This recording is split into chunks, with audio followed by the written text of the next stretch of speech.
To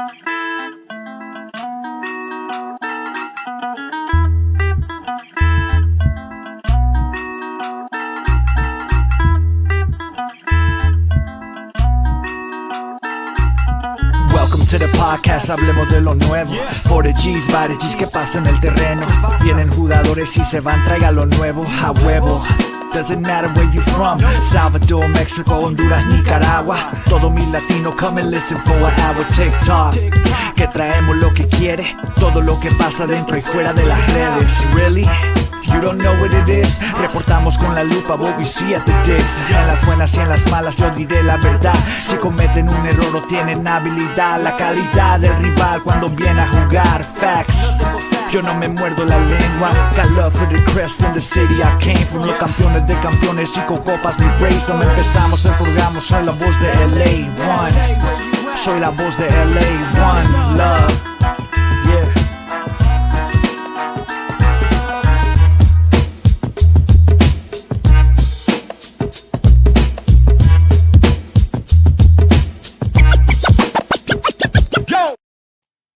Hello, hola, and buenas to everybody out there, all you LA Galaxy fans, wherever you may be watching this humble little podcast.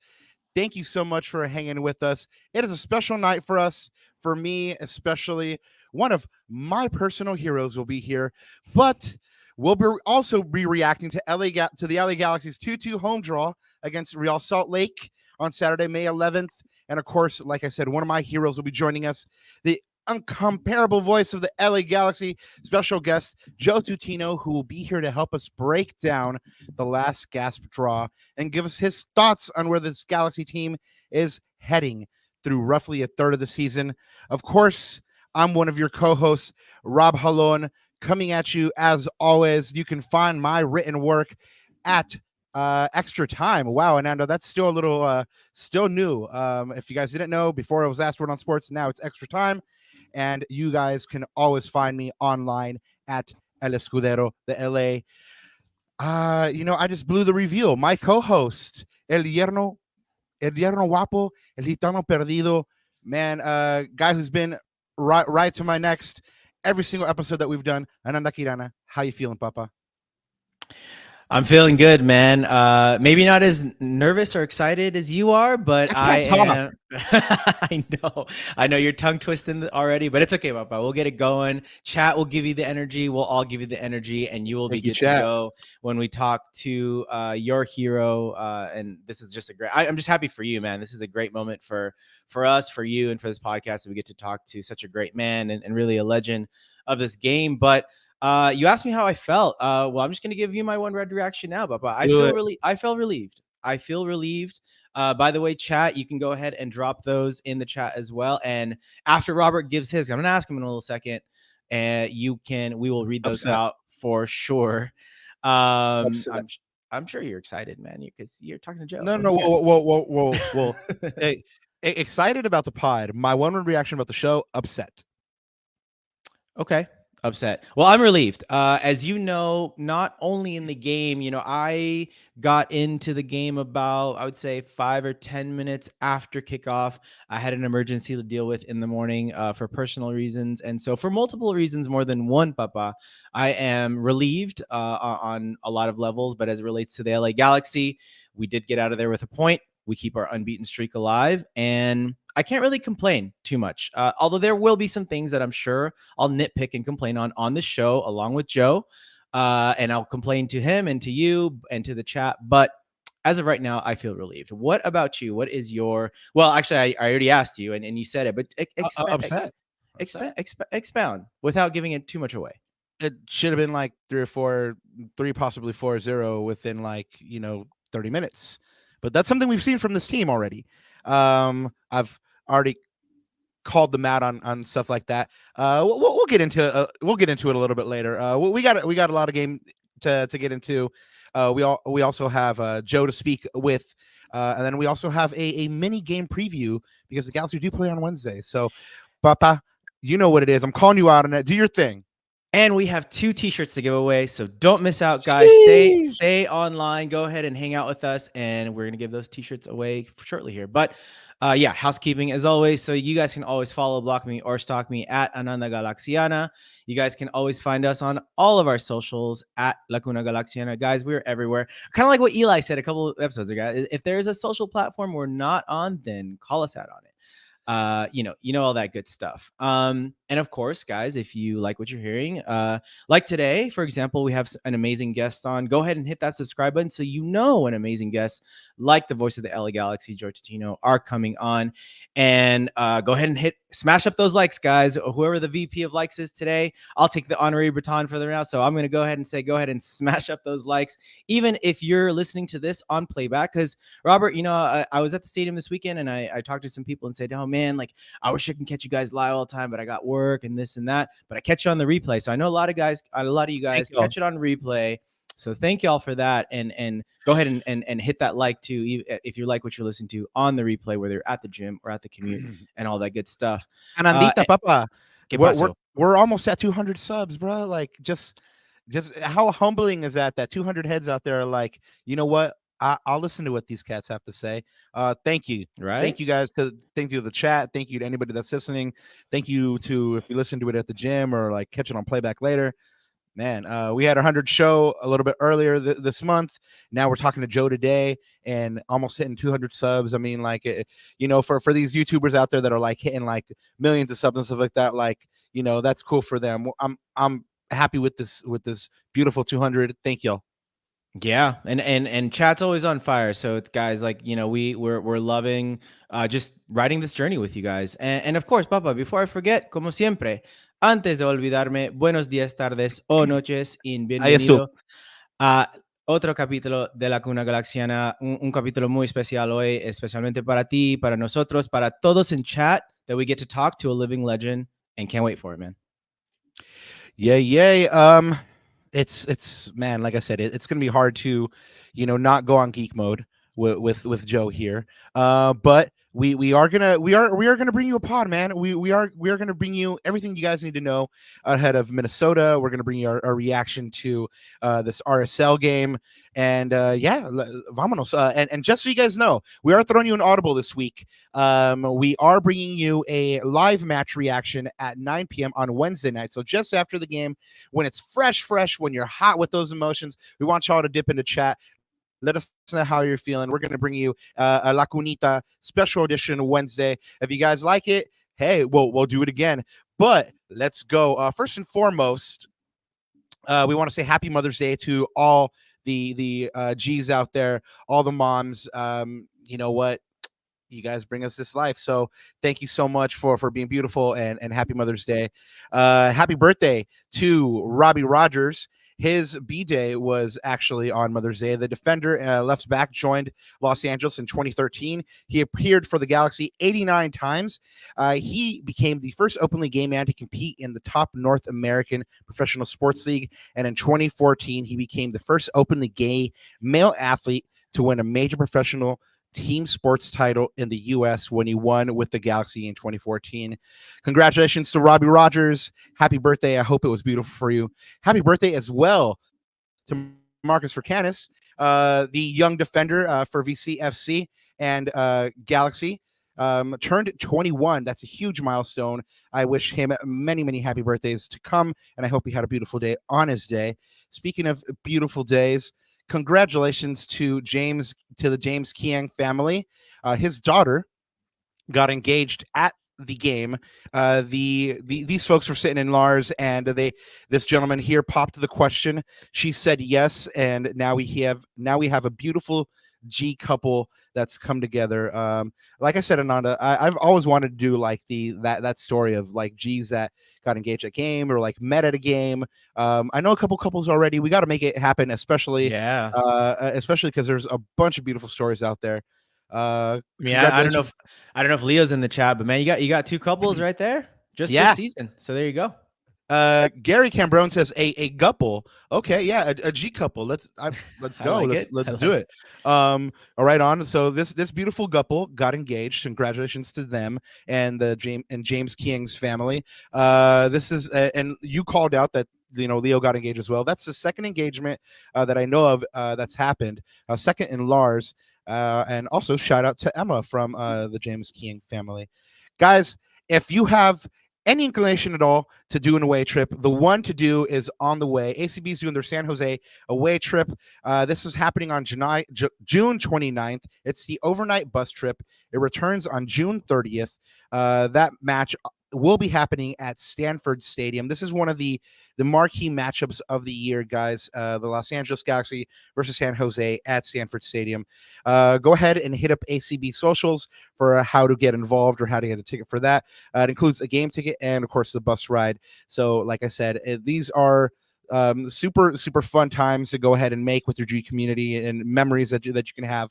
So go ahead and hit this one up. Guys, if you were at the game on the 11th, you might have seen the Jalen Neal bobblehead. The Galaxy are also giving you an opportunity to pick up a couple other things on May 25th when the Galaxy play Houston. You have amongst the offerings, a Ricky jersey pillow offer, a Maya bobblehead, which $5 from each ticket sold through that pack will be donated to the Japanese American National Museum and Japan America Society of Southern California. So that Maya bobblehead is also doing good for the community. And then, of course, you also have your yoga night package happening on the same night. If you buy through this ticket package, you get a pregame yoga class and a yoga set as well. So that'll happen at 4:30 before the game on the 25th. Guys, we've called this one out a couple times, but now we have them actually in hand. Ananda, go ahead and show those Comets SC cards that you picked up, man. Yeah, there they are. So now here's the full slate.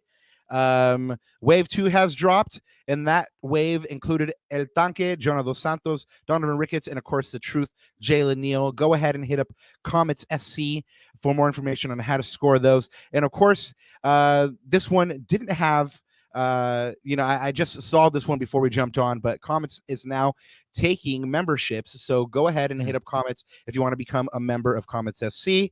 And guys, remember, these cards were translated by yours truly, my co-host, El Escudo de Ley. So there you go. Check them out, guys. Yeah, like any mess ups, you know where to come to yell. I even learned how to read and write for to do it. So anyway, but yeah, these are fire. I have my own set and they're amazing. Yep, even better in person. Totally agree, Rocio. Yeah. Oh yeah, definitely. They look stunning. Especially that Jalen Neal one, man. Like I see that one, and I'm like, yup, he's our star boy for sure. Mm-hmm. Alrighty, guys, we'll hit up Comets SC for those. We also have the next event by G's Run LA. They'll be doing a speed interval workout on Monday, May 13th. So they'll be switching it up a little bit for you guys. That'll be happening at Downey High School track at 6:45. And then in July, we have the first ever G's Run LA 5K. That'll happen on July 6th at Absolution Brew. And you guys got to get into this quickly because they're capping it at 96 participants. Sign-ups start sometime this week. Go ahead and hit up the G's Run LA socials for more information on that. And we've also told you guys about the Yamava 909 Sports Bar VIP viewing experience that's happening on May 19th, guys. That'll be $30 for this VIP viewing experience, but it includes transportation to and from Yamava, a $15 food credit, VIP seating for the watch party, and if you're a new Serrano member, a $20 gaming credit. Go ahead and hit up fan engagement at lagalaxy.com for more information on that, guys. Ananda, this is actually seems like a pretty good value, man. One of these days we're gonna have to hit this up, man. I mean, the transportation to and from. Go ahead and hit a little blackjack at Yamava. Bet responsibly. It sounds like a good time. Anyway, guys, go ahead and let us know in the chat what your game of choice is when you go ahead and hit Vegas or something like that, or a place like Yamava. Moving it right along, we have the latest update on VCFC, Ventura County FC. Their latest match was a heartbreaking loss, 1-0 in injury time. That moves them down to 4th place. They're currently on a 4-2-2 record with 16 points. They like I said, they lost this one deep in injury time. I believe it was the 93rd and 94th minute. So, they did everything they needed to do except for that very last minute. So, hopefully these boys pick their heads up and, they go back to that good form that they had at the beginning of the year, Ananda. Their next home game, of course, is their home opening day at their new stadium, Sunday, May 19th at 5 p.m. They host Real Monarchs. Tickets are now on sale for all matches at the Willy Roll. Yes, I am still rolling with that, Ananda. We're gonna make it catch on. So tickets are $15 in GA, $20 in premium, and $170 for season tickets there. And of course, VCFC is having a ticket competition for this one. 10 lucky Ventura County FC fans will win a set of 4 tickets for that opener, and then they'll also be giving away 40 MLS Next Pro Game Day scarves. More info on VCFC's Instagram. And now, Ananda, we promised we were going to give away some t-shirts, didn't we? This fine looking t-shirt right here. Yeah, man. This is, it's fitting that Don Raul is here with us. I mean, we're going to have Joe, who's another legend, here with us. So it's fitting that he's here, and we get to bless a Galaxy fans night tonight, man. 2 of them actually. 2 of them, yeah, exactly. Yeah, yep. Yeah. So guys, if you didn't know, the way to enter was really simple. All you needed to do was subscribe, make yourself public in the subs, and then you would be entered. Of course, if you do win, go ahead and hit us up after the show with proof that the screen name is yours. The tag or handle is yours, and we'll go ahead and get your information so we can send this shirt out to you.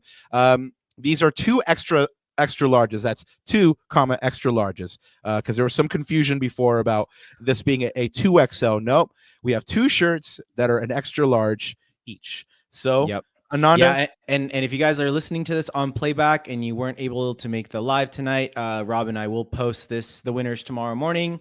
And you guys can, we will make you known that you won the t-shirts. So yeah, we'll definitely reach out. Yeah, we'll put it out there. And then, sure. if any G's in the chat know the winner, go ahead and let them know, like, hey, sucker, go ahead and get your shirt. It's a free t-shirt. Don Raul. Showing them what's up. Exactly. So y'all ready? Let's do this raffle, Rob. You ready? I'm ready, man. I want to do it. Let's make it happen. Good luck. May the odds be ever in your favor. All right, let's make sure I do this right. So this is the beauty of producing a live show. So you guys can see that, hopefully, right? All right, guys, here we go. Should I do my little boop boop boop boop boop? Oh yeah. Sure. All right, let's do this. Boop, boop, boop, boop, boop, boop, boop, boop, boop. And the winners are Edward and the Little Apple. So if you can identify yourselves as Edward and the Little Apple.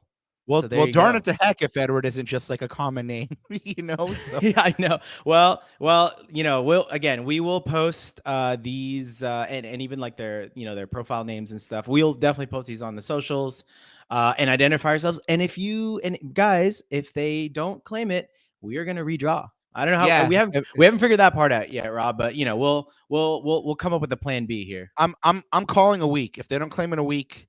They don't claim by next Monday, we'll redraw, Yeah, just in case. Leo said, I'll be Edward, just in case, just in case he doesn't claim his prize. Crespo says, spin it again.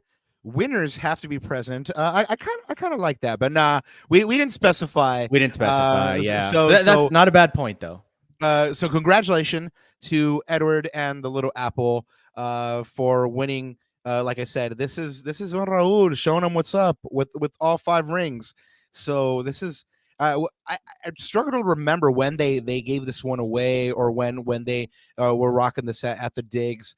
I think maybe it was like 2 years ago, Ananda. But yeah, this is like for me one of the hardest t-shirts they've ever put out. It's just no words, just nothing, man. Just boom. right there, 5 rings. What Yeah, it's a hard where, shirt. where, where does this rank on the list for you of best Galaxy t-shirts? Oh man, this is up there. I mean, Robert, can I just say they not like us? That's all I gotta Yeah, say, right? yeah. and You this shirt can. and this shirt proves it, right? Oh yeah, definitely. Like no one out there is like us. And Ananda, I mean, we have the peeps like Don Raul, and our next guest, who is I believe just ready to come on. Right? Is that correct, Ananda? Yeah, he's just getting Ooh, settled in here. So yeah, I mean, I think we're ready. Maybe give ooh boy. maybe give him just a few seconds. Build the suspense a little more for you there, Rob. Ooh, okay. Whew. I'm gonna start regulating the breathing, guys. This is this is a big moment. I feel like this is like how Drake stands feel like, when Drake puts out a new song, dude. Um but you know what? I'm super amped. I'm super excited. Like I've said it a couple times. Uh this guy is literally one of the reasons I'm a journalist, and I hope to follow in his great footsteps one day. So, from one legend to another, our next guest produced 13 Super Bowls. He's well known for programs like the Jim Rome Show, and a massive 30 station network. He's been called the Dean of Southern California sports broadcasters. He's witnessed every Galaxy game, including being on the call for every Galaxy championship and title. Please welcome to the show a gentleman that has been part of the LA Galaxy community and history since 1996, the incomparable voice of the LA Galaxy and one of the nicest men you could ever hope to meet, Joe Tutino. Joe, welcome to the show. Thank you so much. Hi guys, thank you for having me. I haven't produced 13 Super Bowls. I covered 13 Super Bowls, but that would have been nice if I produced 13 Super Bowls. Thank you for the I wouldn't be fiction. making MLS money. I can tell you that much. Well, thank you so much. Thank you so much for coming on. My pleasure. Thank you for having me. Unfortunately, we can't offer you any money tonight. But thank you so much for filling our hearts with the collateral there. Man, I don't know if you heard, but I tell everybody that will listen, you're one of the reasons I got into sports journalism. So you've had a glittering career that started when you decided to be a journalist as a sophomore, and Yeah. how have you managed to maintain your passion for journalism and sports journalism, and how have you seen it change since you got in the seat? Well, it's changed a lot since I got into the business, and it was changing when I first got into the business from some of the veterans that were teaching me along the way or mentoring me along the way. But I'm sorry that you got into journalism because of me, because the industry is so different than what it used to be, and it's a very difficult one, much more difficult than it was before, because things continue to slide and change, so to speak. But I think for me, I've had a passion for it. I started in sports radio when sports radio was in its infancy. In fact, we were one of the first to do it on the West Coast, that is. And I think, then you just kind of move on from there. And I think, with the sport of soccer and my love for the game and the opportunity I got over the years, and the Galaxy, and they've been able to keep me around, or at least they've wanted to keep me around, and I'm thankful for that. Um, I maybe one day I'll have to get a real job, but hopefully not. Oh well, hopefully you never do. We love having you around. Yeah. A lot of us here grew up listening to your call. I know that the community itself treasures you. I go around sometimes asking people, you know, who is on your LA Galaxy non-player Mount Rushmore, and you're always one of the first people that come up. But before Galaxyland, you were wildly successful as being a producer. You were involved in San Diego sports radio, and one of our friends of the show and former guests, Christian Miles, was talking you up as well. But he did let us know that they used to have a nickname for you. Uh-huh. And so we're going to play a little clip here from Christian Miles. what a guy the Bulldogs that they used to call him down in San Diego. Yes. So Yeah. day when he's running the sports radio. Yeah, Joe's Galaxy is Joe. Joe is the Galaxy. The great Giuseppe. The Bulldog. The Bulldog. Yeah, Joe. Yeah, he doesn't mess around. That guy. He knows. Ooh. Man knows his media. He knows his football. He knows his soccer. Joe, is that accurate? Were you the Bulldog? Because the Joe that I know is nothing but nice to people. So were you the Bulldog back in the day? That was a nickname bestowed upon me in the early days of the Jim Rome show when Jim and I were together. And it was basically kind of given to me because of the fact that I had a knack for being able to get on timely interviews and the biggest possible guests at that particular time. And so Jim basically said, Joe's like a bulldog. He'll run through a brick wall to get things done. And that kind of makes sense. Kind of went from there. And that so makes sense. I owe that to Jim Rome, and I'm blessed to be part of that show in the early days. What is your favorite non-Galaxy job that you've ever had? Oh, I love running the sports stations, both of them. Extra Sports 690 when I was the executive producer there, and on air with them, and then the Mighty 1090, which was the second version of our station, which I ended up being the program director towards the end of that. I love doing that. I love being part of it. I love being part of all of our shows and working with all the hosts and the producers and so forth. So that's part that I miss doing because that's not available to me right now. But yeah, I mean, I love covering everything. NFL season, getting ready for Super Bowls, even the National Hockey League when we had the Kings originally on 690, and then we had the Ducks on 1090. Both teams went to the Stanley Cup when we had them during those times. And from college football to the bowl games to March Madness, that was all new and all a first for sports radio in this country when we were doing it. And so there were not that many stations, and between ourselves and WFN in New York who started it all, and I think it was WIP in Philadelphia, which was the other one with us that got it going. So everything we were doing was breaking ground and making mistakes, but we also learned how to do it the right way and made set the bar for a lot of people. And so I cherish those days for sure. Yeah, I mean, guys in the chat, if obviously everybody is familiar with Joe, but you guys, he's been a part of the Galaxy community for Joe. Fact check me on this: 28 years, or is it 29 now? You can call it whatever you want. I was the PA announcer for the very first game in 1996, and right. If that qualifies me for the 29th year, then you guys can stamp it. So like Joe mentioned, guys, he was the announcer for the first game, but he's had a couple different gigs here with the Galaxy. But after I'm gonna call it 29 years, we're gonna give you that extra year. What does it mean to you now to be a cherished part of this club's history? Well, first and foremost, thank you guys for saying those kind words. To me, it's a blessing for people to say that, I'm part of this Galaxy team in some way. And so thank you. You're welcome. It means a lot to me. It means a lot because it also means there's a certain standard that I need to uphold in what I do and how I represent the club. Because you guys have expectations, not only for the players on the field, but the people that are talking about the club.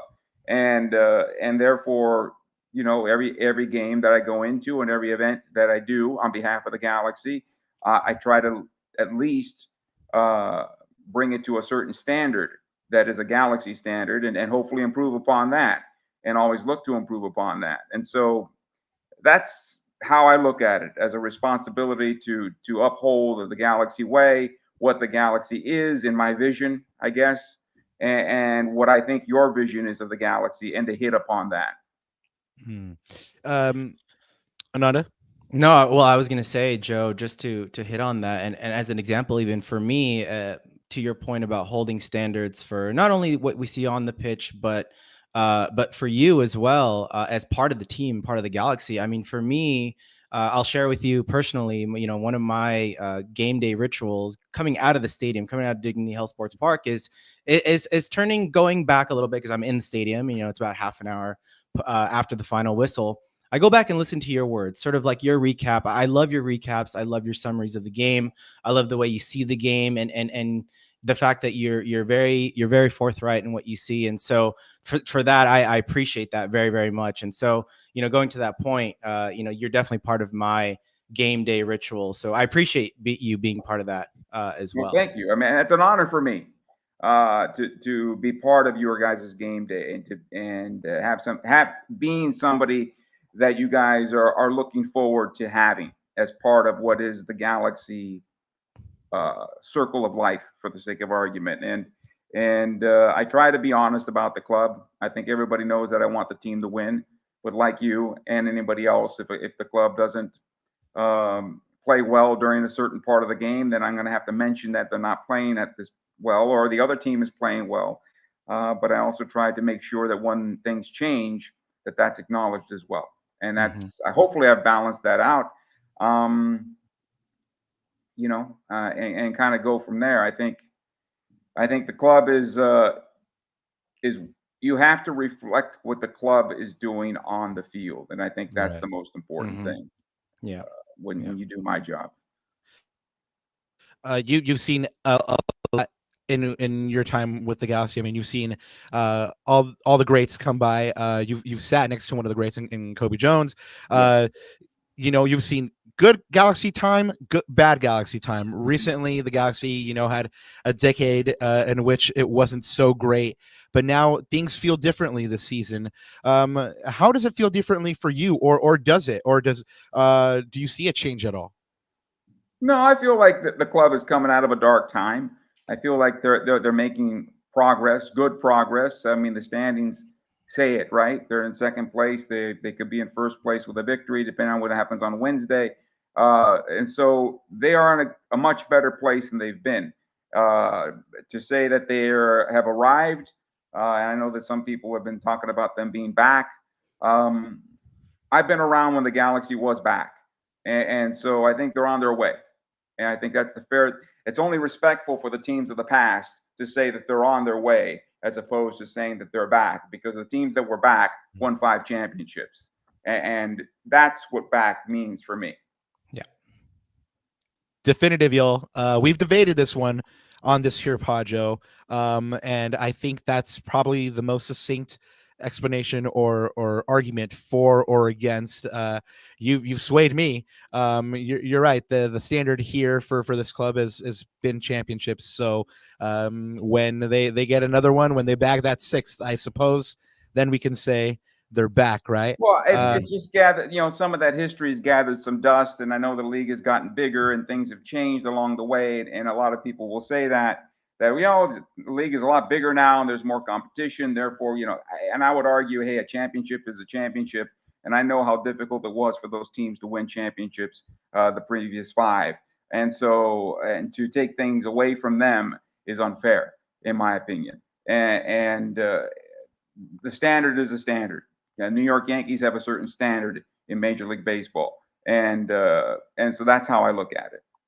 Yeah, most definitely. Go ahead, Rob. Ananda, you had a question for Joe? Yeah, well, last one before we switch gears here to talking about reliving the match on Saturday night. It's funny. So executive producer Herb from the chat here put Vince Scully, Chick Hearn, Bob Miller, Joe Tutino. And it's interesting because that if you ask me what my Mount Rushmore is of off the pitch for Southern California and LA in particular, it's those 4. And it's interesting because, that I grew up on those voices, and my Galaxy fandom, Joe, didn't start until Beckham came to the team, so about 2006, and that's where I discovered, the fourth piece of my Mount Rushmore there. But just seeing those names, just how do you feel just amongst that elite company?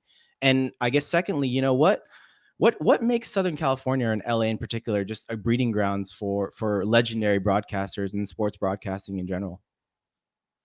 Well, I would answer it this way. If it was a Jeopardy question of the 4 names, which one doesn't belong, it would be mine. and that's kind of how I see false. that. You know, maybe because I've been here the longest out of all the broadcasters, and I date back to the first game, and that probably somehow gets me into that group. But I really appreciate you guys feeling that way, and a number of people have said these same kind words to me. Those gentlemen are immortal, and they're immortal in how they're treated, and they're immortal in what they bring to the galaxy or to the teams, and what they've brought to the LA sports broadcasting world. They've set the standard. Vin Scully set the standard. Then Chick Hearn came along, and he's done what he has done, and nobody else on the basketball side of things will reach what Chick Hearn has done in Los Angeles. I think there's the other one that doesn't get enough credit in LA, Ralph Lawler, the legendary voice of the Clippers, didn't get enough credit in that particular group. You know, for me to be in the same room, I'd be very fortunate. All of young broadcasters like myself at the time, we learned from paying attention to Vin Scully, and the respect he brought to the game, and the storytelling, and the melodic voice that he had, that would bring you into a 3-hour baseball game, and it would feel like it was 10 minutes. Bob Miller, always bright in his delivery, and I was fortunate to work with Bob and also with the Hall of Famer Nick Nixon with the LA Kings when they were on our station at 690. And back then, the Kings were doing simulcasts, and so we were doing the radio side, and we worked with both those guys at the time before they split their broadcasts. And you learn by listening. You learn by listening, and you have small conversations with them along the way. And with Chick, I had more conversations with Chick Hearn, I believe, than any other broadcaster. And that had nothing to do with asking Chick how to do a game. It had more with having Chick come on the air with us. And he was always kind enough to do so. But Chick, I think, was the most of the fan. You can hear the fan in Chick Hearn when he was broadcasting Laker games. You know, he would admonish his Lakers, and he would also cheer them on more than anybody else. And so you look at everybody, and maybe they sprinkled a little bit on me here along the way, but those are, like I said, they are immortal, and I'm just trying to climb the hill. I mean, everybody in Galaxylandia would say that you're climbing the hill quite well. So thank you for doing what you do. You're like I said, you're our treasure. You know, Vince Scully for the Dodgers, Chicker for the Lakers. You know, Tutino for the Galaxy. Synonymous. You know. Yeah. But and it's Ananda our pleasure did mention before. Oh, I was going to say real quick, and it's an absolute pleasure to stand on the shoulders of giants, right, Rob? And so I mean, we're learning from the best as well, Joe. So it's great to kind of see that. Yeah. Absolutely. Well, thank you. Absolutely. And so with that in mind, we do want to get your thoughts on this game, this year game that happened on Saturday. We do something here on this pod, Joe. We do a 1-word reaction. You know, so I'm going to ask you just now, what is your 1-word reaction for Saturday's match? Fortunate. Yep. I like it. Yeah. I like it. Yeah, I would say so. Mirrors kind of what you were saying, Ananda, right? Yeah, I mean, I felt relieved, and that was my 1-word match reaction, was relief. Yeah. I think we played well enough to deserve the point, but again, listening to your summary at the end of the show there, Joe, or at the end of the stream, the radio stream, we put ourselves in a tough spot, and we didn't need to make it that hard on ourselves. And but luckily we did, and pulled out the point at the end to stay undefeated at home. But we definitely made it a lot harder than ourselves. The first 20 minutes, it could have been 3-4-0 Galaxy, and they would have cruised on to the victory there, right? That's right. Right. And that's part of a lesson that you learn, that when you don't take care of your opportunities, you're leaving an opportunity for the other team punish you, and certainly RSL did. But then in the second half, you give the Galaxy credit because they've done this all season long. They've shown the type of character that they don't give up, and they keep on fighting, as opposed to maybe a year or two that wasn't in them, but it is in this club. And then you also thank Zach McMath for the howler and allowing Miguel Berry to get in there and touch that ball home. Mm-hmm. Yeah, shout out Miguel Berry, first goal for the Galaxy. Yep. Joe, looking at this lineup, we had Dejan come back, Mm-hmm. Mark Delgado come back, Martin Cáceres was back on the bench, Right. Ricky was back from suspension. So this is basically what I've called Greg's strongest starting 11. First off, would you agree with that, or would you kind of tool with this lineup a little bit differently, or who would you like to see a little bit more of? No, I think this is the first 11 for the Galaxy. I think that's kind of how they're going to go. You'll probably see some rotation with some of the veteran guys now that they're going to be playing 3 games in a week. So you'll probably see a little rotation with the older guys along the way to give them a chance to keep their legs before we get into the summer months. But in terms of the forward line, I think that's your starting team. The midfielders aren't going to change from the starters. In the back four, I don't see any change going on there. And John McCarthy's been fine for the Galaxy. Right. So I think this is your best 11 for this Galaxy team right now, barring injuries. But I think the change for the Galaxy right now is they do have options on the bench. I think Greg has the options now that he can change a match with his substitutions. And whether it's Cerrillo coming on in the midfield to help shore things out. We saw Danny Aguirre. Johnny Perez, when he gets out there, he seems to be a spark for the Galaxy. So he might get some more minutes as we get into other games along the way. And Miguel Berry continues to work, and all he does is work hard. And he's going to be that 15 to 20-minute player for the Galaxy, whether they have to go to 2 forwards, which is possible at times, or to spell Dejan. So I think that's what you're looking at from this Galaxy team. And I just forgot about Diego, who's had a great start to his season as well, and what he can contribute to the club. And so absolutely, I think this is probably the deepest Galaxy team that Greg Vanney has had.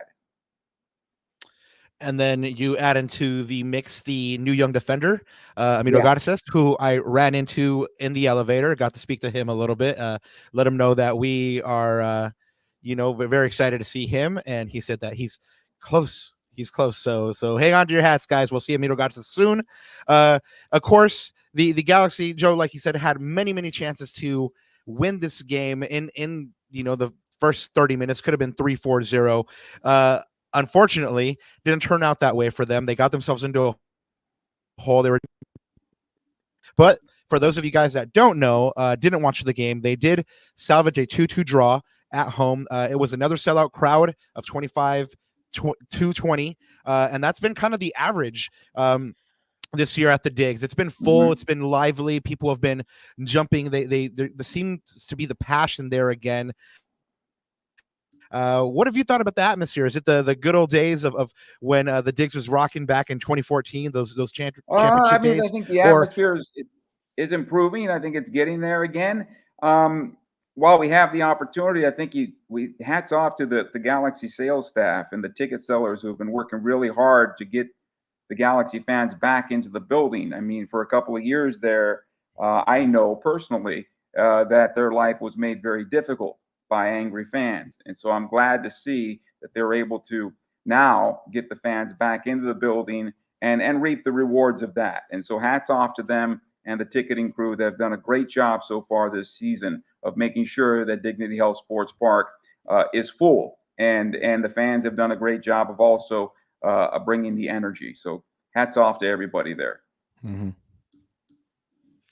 Yeah, I'm definitely loving the energy these days. Ananda, you are mostly in the seats there. Sometimes I don't really get to see it that much because I'm in the press box. But what have you noticed about the atmosphere recently? I mean, it's noticeable. It's palpable. It's of course, I think last year in the context of things is an anomaly of a season in terms of the fan boycott and things like that. That's unprecedented, right? We've never seen that before. So if I'm comparing and contrasting to last season, obviously, you know, a huge step up. But it's kind of going back to the good old days, you know, around the years when we were winning championships, even the years after that. You feel a sense of excitement. And I think, you know, Joe made a great point that hats off to, you know, the marketing team, the sales team, all the things that they're doing pre-match and even the things off the pitch that gets fans like me excited, looking deeper into the locker room and these stories behind the Galaxy. Yeah, I think those are video all content. I think those are all contributing to our emotional attachment to this team and wanting this team to succeed. So hats off to them. But the energy's palpable, the excitement's palpable. And even, you know, when we go down a couple of goals, the frustration is also palpable. So people are no longer apathetic. They're really, really engaged and invested. And I can feel that in the stadium, especially where I'm sitting. I agree. And I can feel it with the broadcast. Yeah, well, this crowd. Yeah. Go ahead. Oh, sorry to cut you off, Joe. Go ahead. No, I said I can feel it. I can feel the energy in the broadcast. So my microphones can pick up the cheering and the chanting going on. And all part of my broadcast is the ambiance in the stadium is an important part to every broadcaster. And when the stadium is rocking, that gives us all an opportunity to take a breather and not have to feel every second. And when you guys are doing your thing inside the stadium, that kind of balances it all out and gets a good rhythm going. And so, yeah, we have that again at Dignity Health Sports Park. We really do.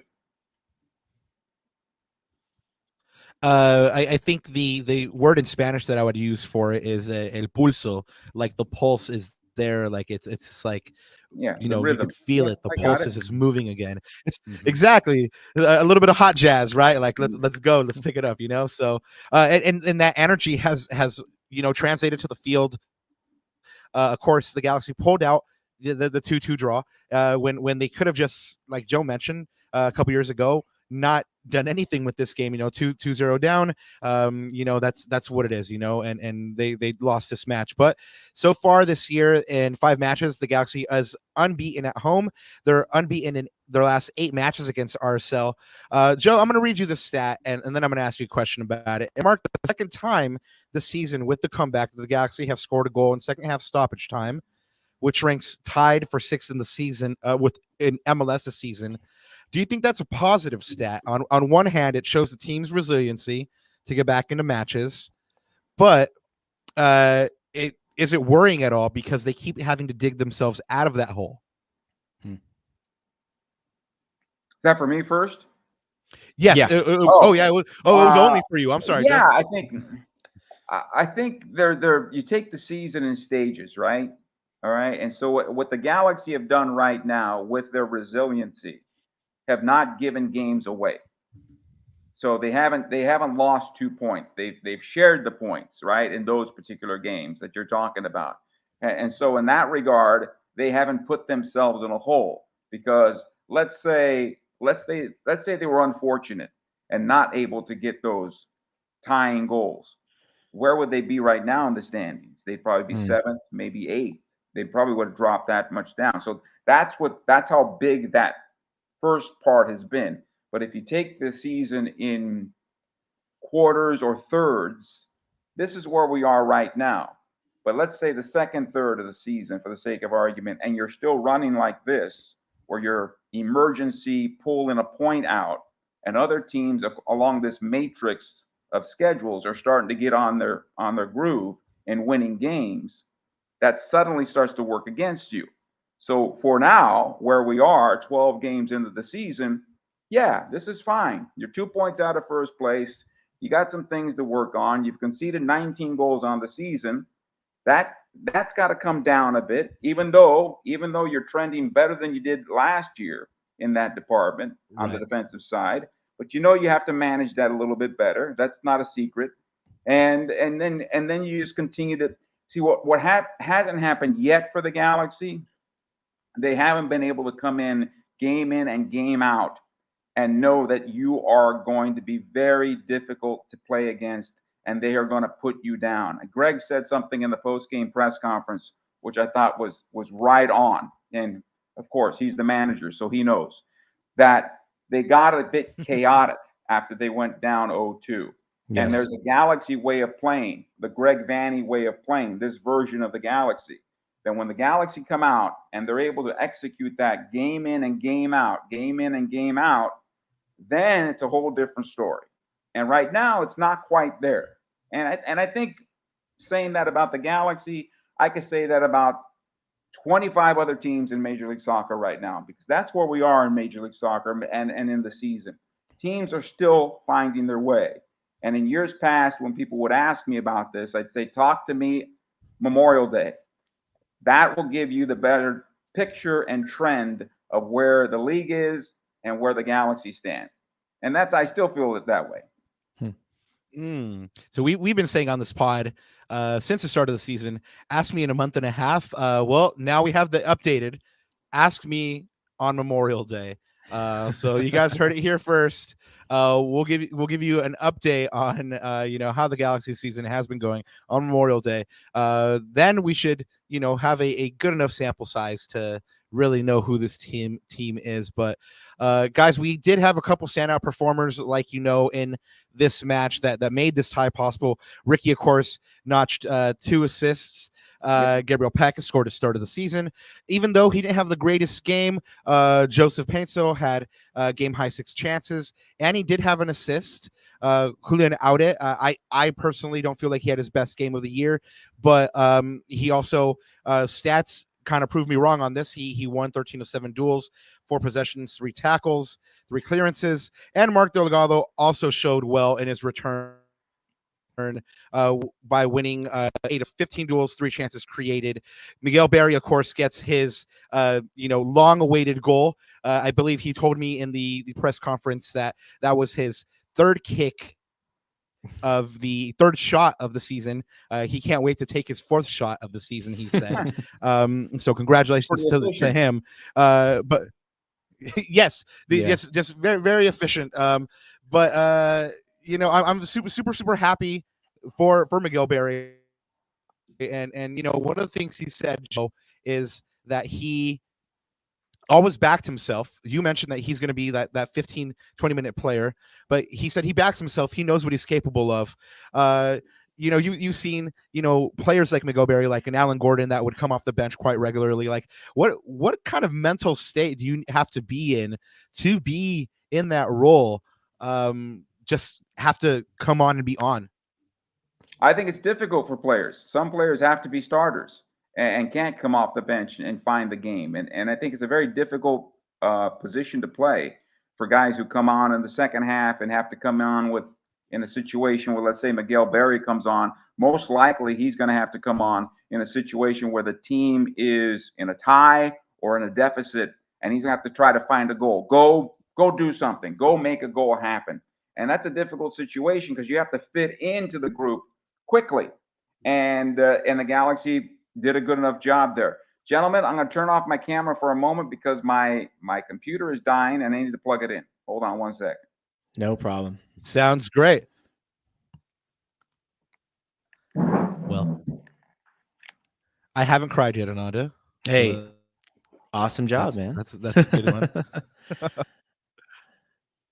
one. Real quick, so I see you guys in the chat. Dre, thank you for that. Yeah, thank you for the thought.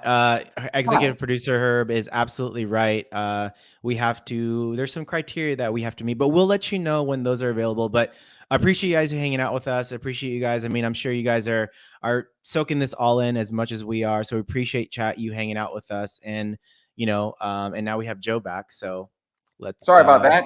No problem. All of a sudden, the alert went up on my computer saying, your battery's low. I'm like, oh no. and kind of go from there. So yeah, just to finish off on Miguel Berry and the super sub situation with Alan Gordon and so forth, it's a very difficult position. Just to come off the bench and then to be able to contribute, to be that particular player, especially at the target position or the forward position. You bring on a midfielder, they come on and they have a responsibility, right? A certain responsibility at some point in the game. But you bring on a forward, you need that guy to go score. And everybody's looking at that player, right? And so the pressure's on. I think it's a different pressure. And to be able to get it done, because I know he was taking a little bit of heat here for some reason, So I'm very happy for him that he got that goal, and I'm sure he probably feels a little relieved that he's gotten his first Galaxy goal, first goal of the season, and so that's now behind him, and he doesn't have to worry about that anymore. Mm-hmm. Ananda, you are our stats guy. Joe, Ananda is our resident stats guy, right? So he's going to go ahead and go ahead and show the chat here why this game broke down the way it did. Yeah, well, if you look at the stats, it paints a very different picture than what we actually saw on the pitch. So, guys, in the chat and those of you on audio, I will narrate this as best as possible, what we see on the screen here. So, ball possession, so LA Galaxy is in the blue, Real Salt Lake is in the red. Ball possession, 56% to the Galaxy and 44% to Real Salt Lake. Expected goals, 2.94 for the LA Galaxy versus 1.39. Interesting, because it ended up being a 2-2 tie in actual. 23 total shots for the LA Galaxy with 6 on target and 2 big chances. 1 big chance miss. We all remember that Joseph Paintsil one-on-one that he skied over the net. That was the big chance miss there. RSL had half the amount of shots, really, 12 shots, 4 on target, 2 big chances. They miss their 2 big chances. But of course, when you have a sniper like a Chicho Arango, he doesn't need much in front of the net, guys, to score. And we talked about his danger, both on the aerial threat as well as on the ground the last show. And then passing wise, this is a very typical, I heard you say it on the recap as well, Joe, very typical LA Galaxy match in that we controlled the game from our passing and our tempo, 488 to 387. 6 fouls committed to RSL's 14 and 12 to 3 in terms of corners. I mean, Rob, if you look at the stats, it paints a very different picture than what we saw right on that pitch. And I know you had a thought or a question about like why that was specifically, right? Yeah, Joe, I mean, we see the stats support that this should have been an LA Galaxy win through and through. Where do you think the breakdown was? Well, I think when you look at stats post game, you don't see the story of how the game developed. So if a team is up 2-0, whatever it was, 30 minutes in, whatever it was, they're going to start conceding possession. They're going to start protecting. First of all, RSL is going to protect the lead to get into the locker room up 2-0, right? They don't want to give one back before the break. And the first 15 minutes of the second half is that, hey, if we have an opportunity to take the third goal, take it, but we're not going to get the first goal. We're not going to give up that goal to give the Galaxy the opportunity. So we're going to burn some time there. And I think that's what you have to understand when you look at numbers, is that doesn't really paint an honest picture of how the game went. I would look at it also as the run of game. If you're going to look at numbers, also look at the run of game. Where was the game at the time? It was a score 0-0. Yet if the score was 0-0, then I would say, hey, the Galaxy were dominating completely. RSL wasn't in the game at all. But if you're watching the game and the story of the game is not necessarily that way, I mean, RSL played their game. They were going to transition on the Galaxy, which they did. 2 chances, 2 goals. Chicho Arango, tough in the air. We knew that going in. He scores in the air off a flighted ball off the left side that he knocks home, and no chance for John McCarthy on that one. And then Gomez off that right side, he gets himself into the area, and then of course, who do they find? Arango, who puts it home because the Galaxy lose him. So, right. The story of the game, when you overlay them with the stats, I think it paints a little different picture. When you chase a game, you're likely going to have a lot more possession. When you chase a game, you're likely going to have more shots because you're at a point trying to find the back of the net, right? Right. Having said that, though, it's you have to be honest about the first 20 minutes. The Galaxy were dominating. They dominated RSL. Right. They took them out of their game plan completely. They basically undressed their defense, sending Joe in on goal on a couple of times there. I think Dayon had an opportunity. I think Ricky had a chance as well in that first half. And I'm not sure if Gabriel did or not, but if those are the ones that stick out to me in the first half. It's a totally different situation. And they weathered the storm. To their credit, they weathered the storm. Zach McMath was able to get in front of a couple of shots. His defenders were getting in front of shots. Right. That kid Quinton, that is, he was getting beaten, but then he was recovering in time to disrupt plays and then keep the Galaxy away from clean looks at goal. And so sometimes you have to give credit where credit is due there. I think going back and looking at all that stuff is, stats are expected goals. I don't know. I don't know where you come up with the expected goals thing. You came up with them. I get it. They're official stats and so forth. But I don't look at those as positives, because when expected goals don't match the goals on the scoreboard, then I look at that as a negative. That's a negative as far as I'm concerned. I think we looked back at who was the former player that had the high expected goals and couldn't find the back of the net. Kevin Cabral. He had a massive expected goals and couldn't find the back of the net. And so when you look at that and say, well, here's your expected goals and you got 0, that's a negative, right? Yep, absolutely. So that's how I look. That's what I look at expected goals. Because if they don't match the goals on the scoreboard, then there's a problem there. I'd rather look at efficiency. I'd rather look at shots on goals and saves by the opponent's goalkeeper or blocks, and that would give me a better definition of how this particular club was playing or that particular club was playing. Yeah, and Joe's absolutely right, Rob. You asked about the breakdown, right? Where was the breakdown? The breakdown was very simple. One team was clinical in the first half, and the other team wasn't. And as Greg mentioned, 2 shots, 2 goals. Yep, as Greg mentioned in the post match, when we got into that last part of the first half, we were chasing the game, but and not in an efficient way to his in his mind. And so that was really the big difference in the first half, and it played out the way we did. I mean, Rob, LA Galaxy had 10 of their shots blocked, and to Joe's point about their young central defender, and they're really Justin Glad as well, getting a lot of those shots blocked. So we didn't have very many clean looks as well. Yeah, we've touched on the first off the great defensive work by RSL there, but also the chances wasted, right? We've talked about that already a little bit, but I want to talk about this chaotic end to the first half. You mentioned it, Greg mentioned, he mentioned that it might be counterintuitive, but he feels like they need to slow down, or he's instructed them to slow down. He called these teachable moments, and I believe, Ananda, you have something to play here from Greg, right? I do. Yeah, let's listen to head coach Greg Vanney.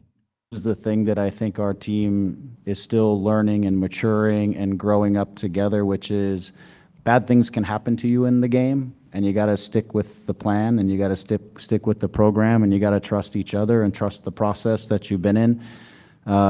Because it was working for us at the beginning, but then we get a little bit all over. We start to try to force things to get ourselves back in it, and then we start turning over balls. We start exposing things ourselves in transition. We start rotating into random spots, and that's what leads to some of our vulnerabilities in transition. And then we expended a lot of energy trying to just deal with certain situations, and it became, for maybe the last 10 or 15 minutes of the first half, it just became like a lot chaotic and just kind of random. And, my message at the group was like, at halftime was like, it's kind of counterintuitive because you're down 2-0, but it's like, slow down and just get back to doing the right things, get to the right spots, let the ball move. 45 minutes is a long time. And in the first 45 minutes, we probably had 4 or 5 good chances.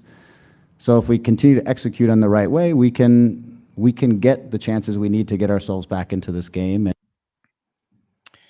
Yeah, I think Greg hit it right on the money. And I think we've talked about, Joe's even brought up, a couple of those facts, Robert. And it's interesting because I was trying to find a way as I was watching the game from 136, 137 over there. I was trying to sort of crystallize the game. And I think Greg broke it down perfectly in the fact that when in that sort of 35 to 30 to 45, I think we were stretched out. We weren't together. We were trying to chase it too much. I think we were pressing a little bit too much, and that took us a lot out of rhythm. You saw in that second goal, Julian Aude was a little bit out of position because I think he just felt that, we were chasing that goal. We wanted to get back in the game so desperately that we sort of lost focus in what we did. So I think Greg broke it down perfectly. I don't know what you think, guys, but I thought those are great comments. And by the way, like Rob, I'm sure you in the press box, isn't it great to have a head coach that is not only as smart as Greg Vanney, but he's so open and he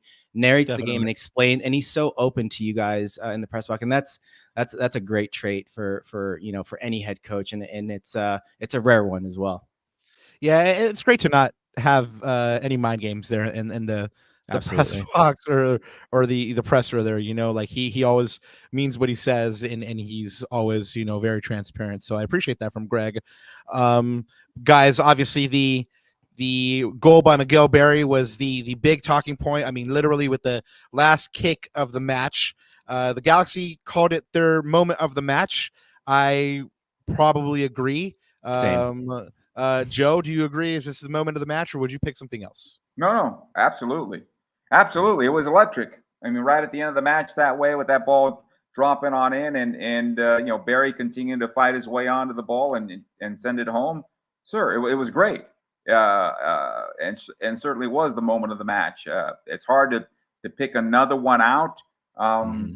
Maybe there was the save by John McCarthy in the first half. And that's right. But this would be the moment of the match for me. And I think they did a good job in selecting it. And, Miguel, I like the fact that he was signing. Was he signing the camera lens there? I think it was. Yes. Yeah. Good for him. This was a tough game against a tough opponent who came in first place in the MLS Western Conference. And the Galaxy, came out and they really had a great 20 minutes. And things would have been a lot different if they would have connected on one or two of those. But as such, they fought back in the second half and got it done. And I agree. There was a moment there where the team kind of lost their way and had to find themselves once again. And they did a good job of regrouping at halftime and came out with the same group and said, let's go. And they started building into the match and taking care of business. And I'm glad to see Gabriel Peck getting going because I think that's very important. Yes. It'll take the pressure off Joe Paintsil on the right side or left side, depending on where he plays. But I'm glad to see him going because that'll balance the Galaxy out a little bit more, and it'll give Ricky Pooch the confidence to go to the left side more often and look that way a little bit more often, which makes him even more deadly in the assist side of things. And so getting him going, getting him on the scoreboard, and making Gabriel more of a focus of the Galaxy offense will make everybody else better also. Chat, Ananda's letting you know to go ahead and put your defending the badge in there. And also we want to be respectful of Joe's time, so we only have him for a couple more moments. Joe, we do something on here called defending the badge. And basically it is the player of the game, but not just the player of the game in terms of what they did on the pitch, but how they represent themselves. Just like you said, the way you try to carry yourself and represent the Galaxy, with honor and stuff like that. Same kind of thing, the player that just represented this here badge in the most honest and forthwith way. We have a couple of candidates this week. We have Ricky Pooch, who we spoke about a moment ago. We have Miguel Berry, who obviously scored the game tying goal. Gaston Brugman, who just seemed to be everywhere on the day. And then Gabby Peck as well, who got on the score sheet for the Galaxy's first goal. We do have a people's vote, which we will reveal here in a moment. But for you, out of those four candidates, who would be your defending the badge winner? They can go to any one of those guys because I thought they all played well. And, Gaston, I have a lot of respect for Gaston because he gives the Galaxy their spine. And he does a lot of work that is not noticed going forward. And I think the same thing goes for, you should have put Mark Delgado's name in there as well. Mark, if we had an MVP vote today, he'd probably get my vote of the club. But 2 assists is 2 assists. And it would not have happened without the magic from Ricky Pooch. And so for me, it's Ricky. Wow. All right. So we have one vote for Ricky Pooch, a.k.a. the prince who was promised. Ananda, your turn. I got to give my flowers to Miguel Berry. I mean, just for the fact that all of us, including myself, by the way, we have kind of criticized him. You For guys me, have killed him. I think I've Honestly, criticized. you guys have killed him, and it has been unfair. And I would agree, Joe. And I've been trying to say it here. My argument was always, I never thought. And by the way, this is I just kind of said what it was, which is he's not, even if you look on the roster, he's not a starting level striker. Always thought he was better coming off the bench, given his skill set. Sort of let him run at defenses for the last 20, 30 minutes. He's a big unit and he throws his body around. And that's really, really good when you're coming up against a tiring defense. We saw it, guys, in the end of this match. He and Rob, I remember Rob was coming down from the press box, Joe, at about minute 70-ish or so. And Miguel Berry came on and I told Rob, Miguel is 2 or 3 inches taller than Justin Glad, and because they were side by side, and I said we got to get him service. He's in there working his butt off. Trying to. What did I tell you? I don't know. What did you tell me? I forgot. I said watch Miguel score right now.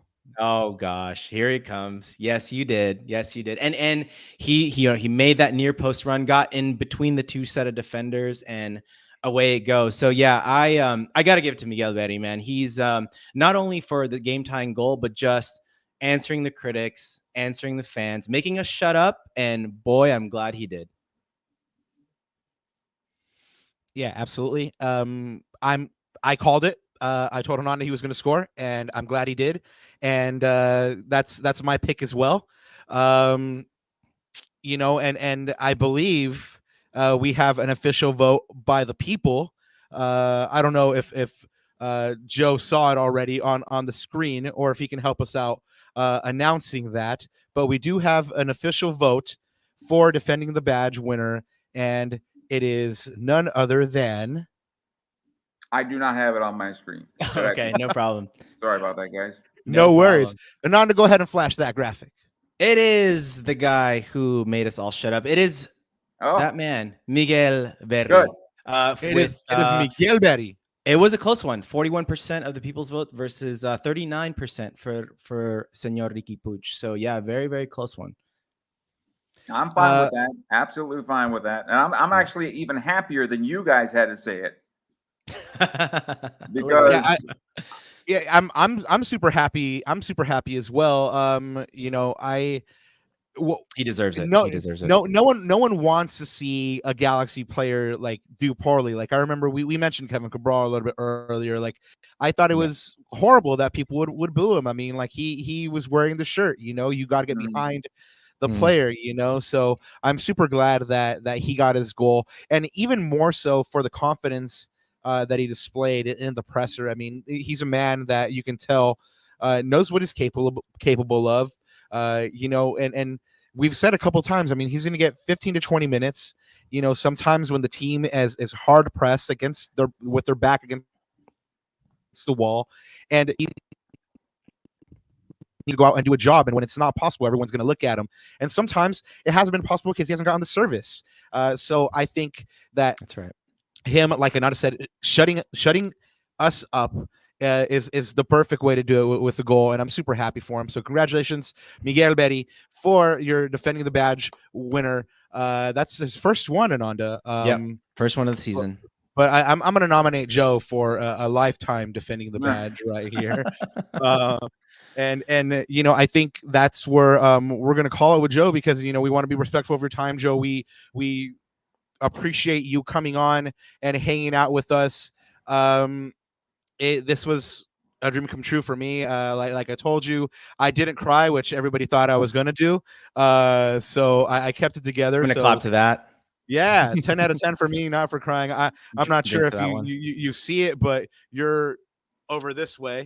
No, over your cutout's covered today, Rob. Oh, there you go. There he is, right there. Oh yeah, you're I say you're always behind me on every pod, and I always say you're the angel on my shoulder. So thank you so much for being an inspiration for me. Thank you so much for coming on this pod. Thank you for everything that you do for this Galaxy community, and for being the voice of, and for making us proud to be able to say, Joe Tutino is the voice of the Galaxy. Cheers. Yeah. Well, thank you guys. I always take it always to heart, and I understand there's a responsibility there, and I want to come through for you guys as much as possible and represent you guys to the best of my ability. And so thank you guys for having me again tonight. Well, thank you so much. And remember, go Galaxy, all right? Absolutely. Have a great night. Oh, Joe. Thank absolutely. You so much G's for joining up us. for sure. Yeah, Good G's night, up. everybody. Thank you so much, Joe.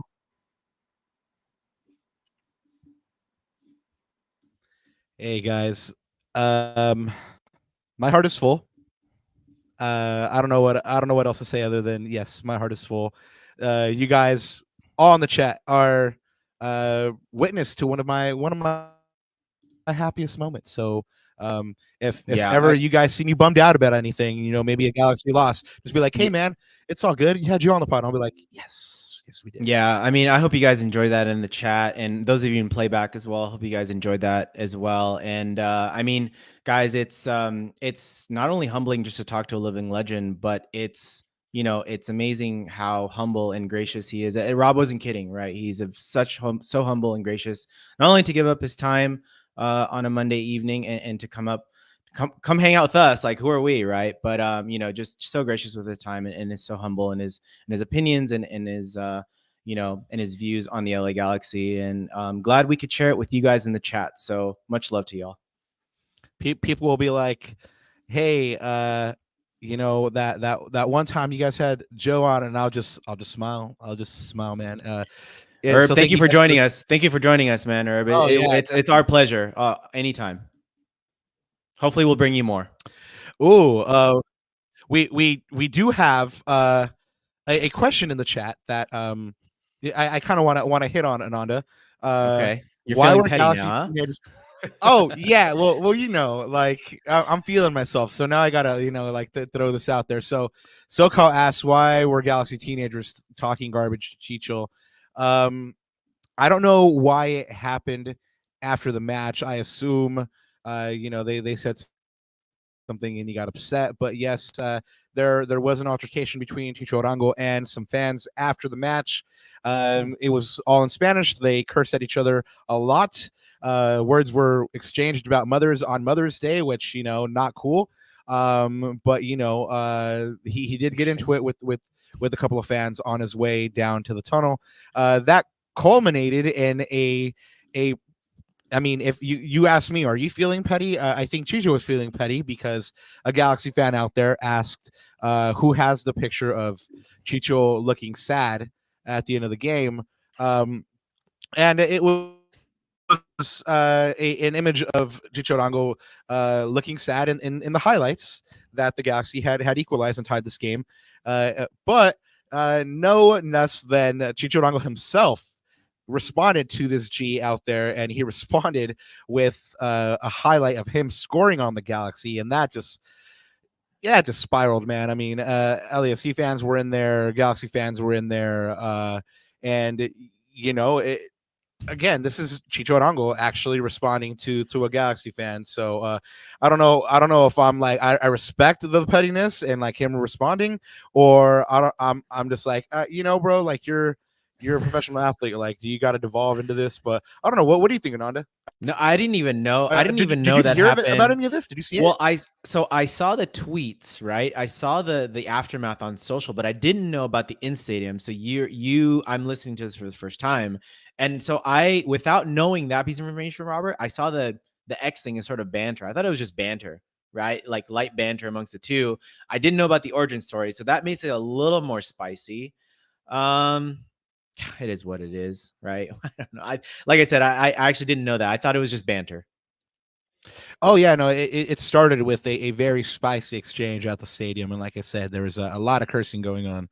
And then, it spilled over onto X or Twitter, and like it usually does, it devolves into name calling and stuff like that, and again, a surprise that Chicho actually even got involved. But LAFC fans were in there, and Galaxy fans were like, what are you even doing? Like, no one even said anything about your club, but they were there nonetheless. And then RSL people were there as well.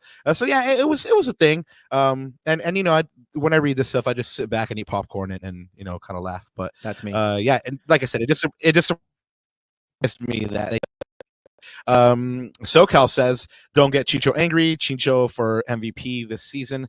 I think everybody knows that one's going to Leo Messi. But you know, if it had been any other year, probably Chicho would have been up for the award, right? We have Drake talking about think Italian national team will actually give Aude a shot. Better chance in Argentina. I believe this was reported on by our friend El Profe Alex Reese in the Galaxy Landia sphere out there. Yeah, I think so. I think he might have a better shot with the Italian national team. When I met Emiro Garces, Ananda, I got to meet his Julian's parents as well. Super nice. I got to meet Doña Marcela, so that was fun. Marcela estaba? Nice. Yeah, and I was like, oh, Doña Marcela, I've spoken to you on Instagram and blah blah blah. And then his dad was like, no te olvides de mí, yo soy el papá. And I was like, oh, my bad, man. No, I won't forget you. I know you're the dad. He's like, firmó por mí. He's like, he signed because of me. And I was like, oh, interesting tidbit. So it looks like his dad was the one who, you know, kind of convinced him to put pen to paper. But guys, let's get back on track here. You know, I was just feeling that afterglow of Joe Tutino-ness. But yes, we do have a couple things more to talk about before we get on out of here tonight. Namely, where that tie leaves the Galaxy through 12 matches played in 2024. They have a 5-2-5 record on 20 points. Good enough for third place in the Western Conference standings. They are tied fifth for the Supporter Shield, 7 points back from Miami, but they do have a game in hand over Miami. They're averaging 1.67 points per game. Coming up, the Galaxy is back on the road. They play 2 road matches in the span of 4 days. They play Minnesota first on Wednesday, May 15th at 5:30 p.m. And like I said, we'll have our first ever truly live match reaction, like right after the match. That'll happen at 9 p.m. on Wednesday. Come get all those emotions out, win or loss. We'll be here with you on Wednesday night. It's gonna be like the old school like call-in shows, like, you know, like on ESPN or whatever. But this is like truly live. I think kickoff is at 5:30. You said, Rob. So 5:30. Yeah. So match will end at 7:30. So that'll give us, you know, that we'll come on at 9 and we'll react to it together live. So that's awesome. Guys, let's look at where Minnesota is at in the standings. They have a 6-2-2 record. They have 17 goals for, 11 goals against. So their defense is markedly better, or at least in shipping goals, than the Galaxy. Second in the West, although they are tied on points with the Galaxy. So like Joe said, this is potentially a first place clash here. Minnesota is on 20 points. They're averaging 2 points per game, but they do have 2 games in hand over the Galaxy. They are fourth in the Supporter Shield standings. They've won 3 straight, and their last match was a 2-1 away win over Atlanta. One stat here that kind of worries me, Ananda, is that they only have one home loss this year. So a place that's already going to be difficult to play, the Galaxy have to go and get a result. You know, and they're good there. It's gonna be a rough one, man. Any thoughts on this Minnesota team? I mean, as they say, right, the table doesn't lie. I think they are especially on a couple days rest. I think I'm honestly more worried about the Galaxy than Minnesota per se, Rob, just because of the turnaround, and we're the ones that have to travel, right? But you know, as I said, the table doesn't lie. Minnesota, and we'll look at here in a second, but they've got it looks like they have a key man out that usually is a Galaxy killer on Minnesota. So that, you know, that would normally bode well, but they do have some other weapons as well on their team. But no, man, it's going to be a tough match on the road. Look, we've had a lot of road games this year. And it's going to be interesting how the Galaxy approach it. It's also going to be interesting who the starting lineups are going to be. I'm hoping we go with the same starting 11 as last time, but let's go kind of a little more in depth here on that piece as we look at sort of the team news and the injuries kind of coming into this. For sure. Really quick, Ananda, I wanted to remember to shout out King Darwin, who we met in the stadium. You know, we were behind him the entire time, and I kept on telling Ananda, man, I love this guy's energy. He just was like all about the G's and you know, showing the G's love, and he had that belief that we were going to get that tie, and it happened for him. So shout out King Darwin. It was a pleasure meeting you, man. But yeah, the LA Galaxy versus Minnesota. This will be the 15th meeting between the clubs. Galaxy has a 7-4-3 record. They've lost just twice in 8 visits to Minnesota. Last year they had 1-1 and 0-0 record. That one of those games was the 5-2 mauling that effectively ended the Galaxy season last year. Right. That one was really, really hard to watch. Again, it was the death of the season right there. Ananda, I don't believe the Galaxy have any injuries at the moment. We don't have media availability this week because the Galaxy is traveling and they do have a couple games, obviously during the week. But we'll try to find out if there's any news on Dayon, because he came off early. Obviously, he was cramping up. Hopefully, that's not a continuation of any of the injuries that he was dealing with. But you did mention that the Galaxy is lucky enough to not have one of the Galaxy killers on the field for this match. Clint Irwin is injured for Minnesota. Hugo Bacharach is injured. Jordan Adebayo Smith is injured. Hassani Dotson, who's played 8 matches and has scored a goal for Minnesota, is missing. So he'll be a big miss for them. But the one that I believe Ananda is talking about is Emmanuel Reynoso, who, you know, a lot of people say, you know, who's one of the best players we've seen play live. I don't know what it is about Reynoso, but, you know, he's silky smooth and he gives the Galaxy fits. Well, they are lucky that he won't be available. Ananda, do you have any stats for this match coming up? Yep, I do. So something to take a look at, guys. These are the stats that I always put up. Again, I will narrate as best as possible for the audio listeners and even those for you in playback. So goals per match, we'll look at the offensive side. So we know that the Galaxy are still up there, Rob, in goals per match, 1.9 goals per match. Minnesota not far behind, though, at 1.7 goals per match. And if you look at the expected stats, they kind of marry up to, you know, the standard there. So LA Galaxy 22 goals, expected goals, and Minnesota United at 15.4 expected goals. I thought it was really interesting, Rob. By the way, just sidebar, the Joe's sort of viewpoint on expected goals. Right, it's very interesting. I think he's very he's right. You know, yeah, he's not wrong. Let's put it that way. I think definitely, like, especially around the time that he was, you know, broadcasting and looking at analytics and stats and stuff, this wasn't around. So, and by the way, I think it's just very interesting, and he's not wrong about sort of what he looks at in the game. But of course, I'm a stats nerd, so I'm going to bring it up. But really quick, so big chances. LA Galaxy is still up there with 36 big chances. Minnesota is middle of the table at 28 big chances. So, I mean, if you look at offensively, Rob, they're a pretty efficient team. I mean, you know, expected goals are sort of middle of the pack, big chances, but it's clear, at least, you know, on the offensive end, they're no, you know, they're definitely not weak in that department. I think the loss of Emmanuel Reynoso, if they had him, I think those expected goals kind of go up. I think their chances created, their big chances go up. But, you know, I think that's a big miss for them. But I think, you know, Minnesota really shines in the defensive department, and that's where the Galaxy sort of have been weak this season. You know, Joe mentioned, as when we talked to him, and even in his post-match, Robert, that 19 goals, you know, us and LAFC, funny enough, are the only ones in the top 6, 7, 8 that give up that many goals. Everyone else is about, you know, 11, 12, 13. I think that's one of the things that LA Galaxy has to fix if we want to be more consistent throughout the season. Oh, yeah, absolutely. Joe said it. Yeah, goals conceded per match. LA Galaxy 18th in the league at 1.6. Minnesota, though, at 1.1. So pretty impressive there. XG conceded as well. LA Galaxy, unfortunately, we give up the most expected goals. That's 20.9. Minnesota is at 16. So again, middle of the pack. And, you know, we create similar amount of big chances again, concede big chances. We concede the same amount similarly, because Minnesota's played one game less than us. And, you know, LA Galaxy has conceded 29 and Minnesota's conceded 26. The one thing I wanted to point out, Robert, that I didn't put in these stats that I thought was interesting from a defensive standpoint is to sort of bolster the idea that Minnesota is a solid defensive team.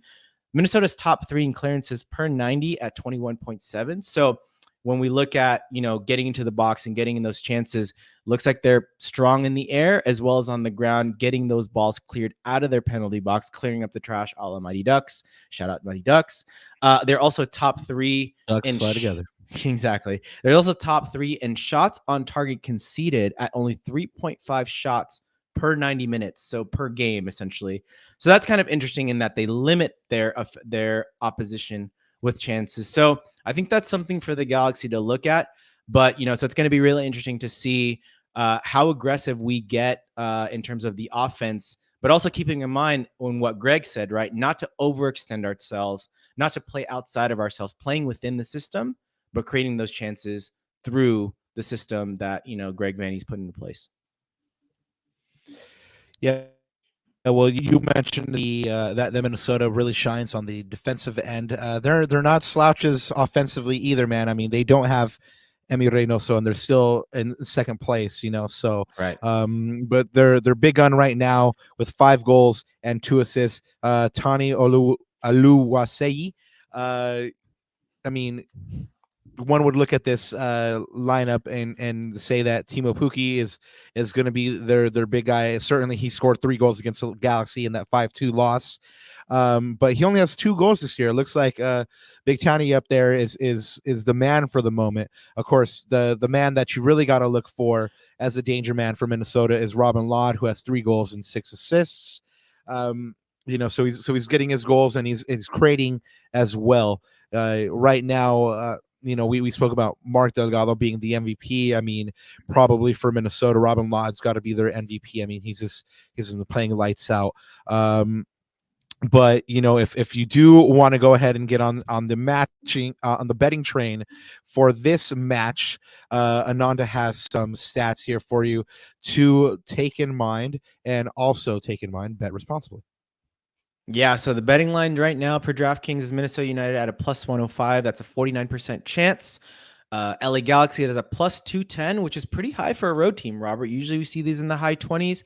The bookies are getting them a 32% chance of winning this match, and a draw is a plus 280. So yeah, really interesting odds there. Like I said, usually road teams come in there with, we've seen them 25, 26, 27%, 28 at a push. So I think that's really interesting, especially against a Minnesota United team that's neck to neck with us in the standings. Only a point, or actually we're tied in the standings. Just I think it's goal difference, right? Tied for second.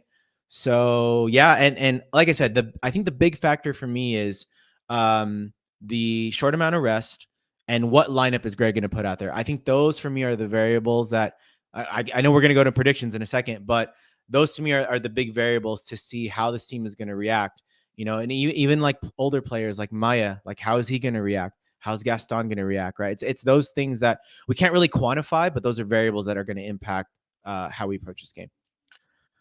Guys, go ahead and drop those game predictions for Wednesday against Minnesota in the chat there.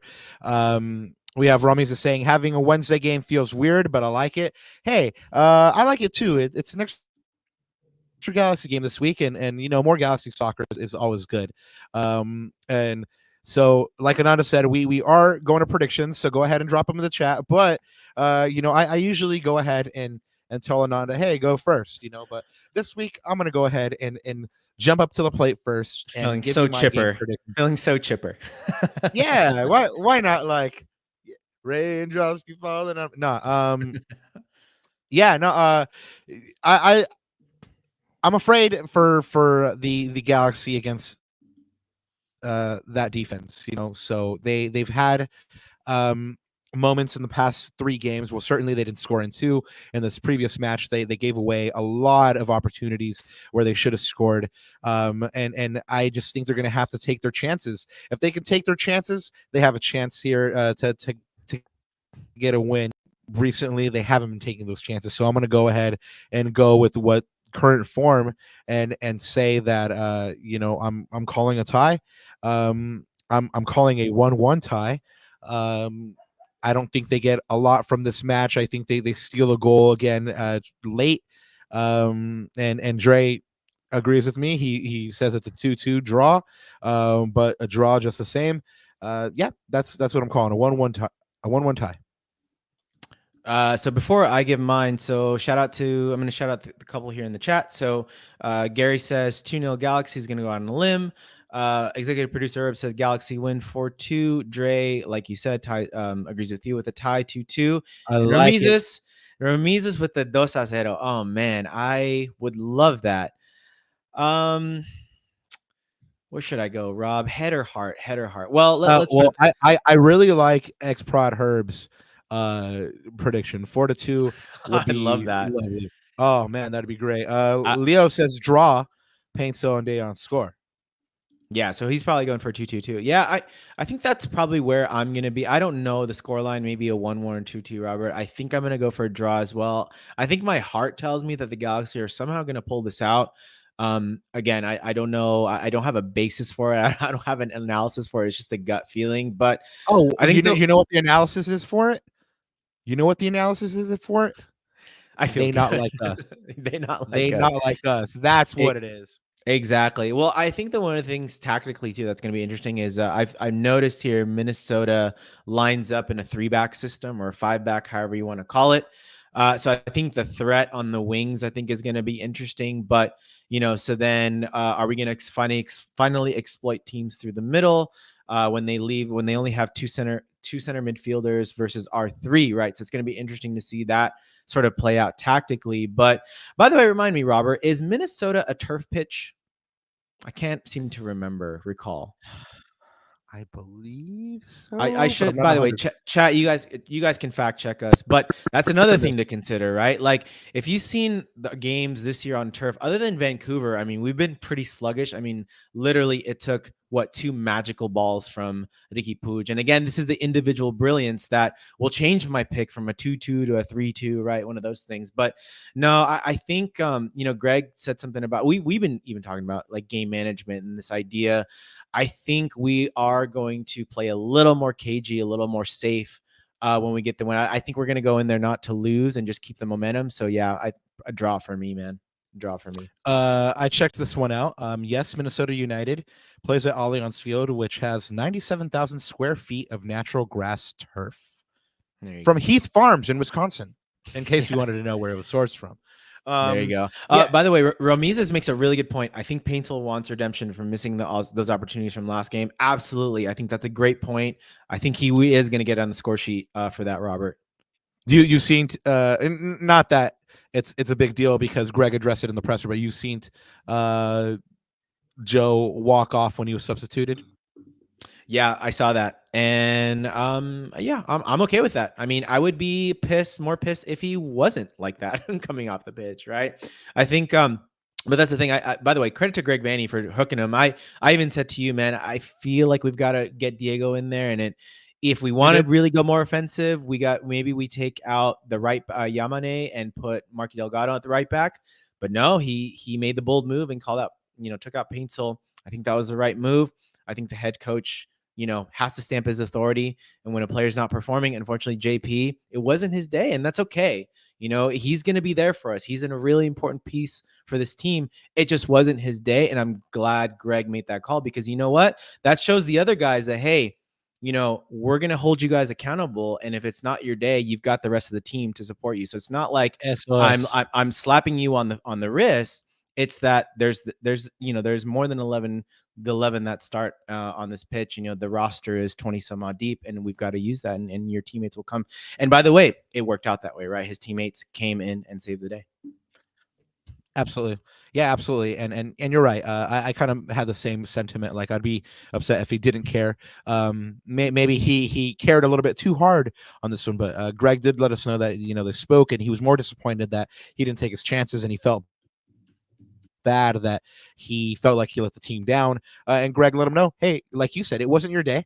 There'll be other days, and maybe it's Diego's day, or maybe it's or maybe it's Miguel's day, and it ended up being that way, right? So anyway,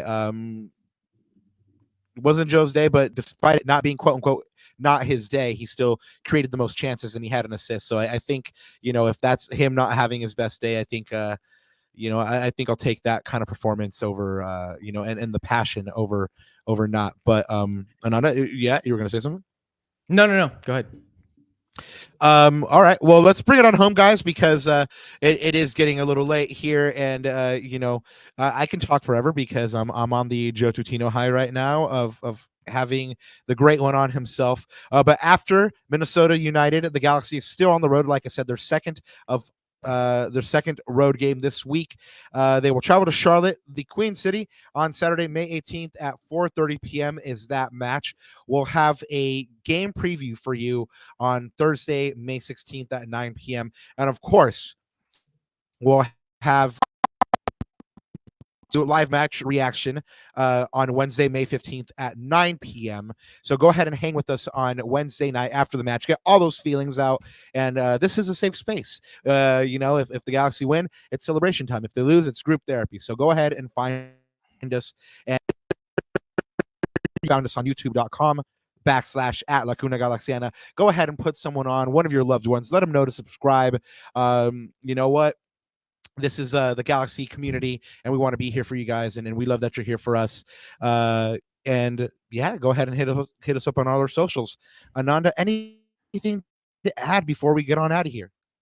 No, just wanted to say thank you very much, chat, for joining us. I mean, this is a special, evening for the both of us and for all you guys. And I hope, like I said, I hope you guys enjoy that. That was absolute pleasure and a treat to hang out with a living legend and talk to him about, the LA Galaxy. I mean, what else could we want more, right? So no, thank you, chat. Love y'all. Hopefully we see y'all on the instant reaction on Wednesday at 9 p.m. Guys, thank you so very much for hanging with us on another episode, a very special episode of La Cuna Galaxiana. Till we meet again, which will be on Wednesday night. One thing left to say. G's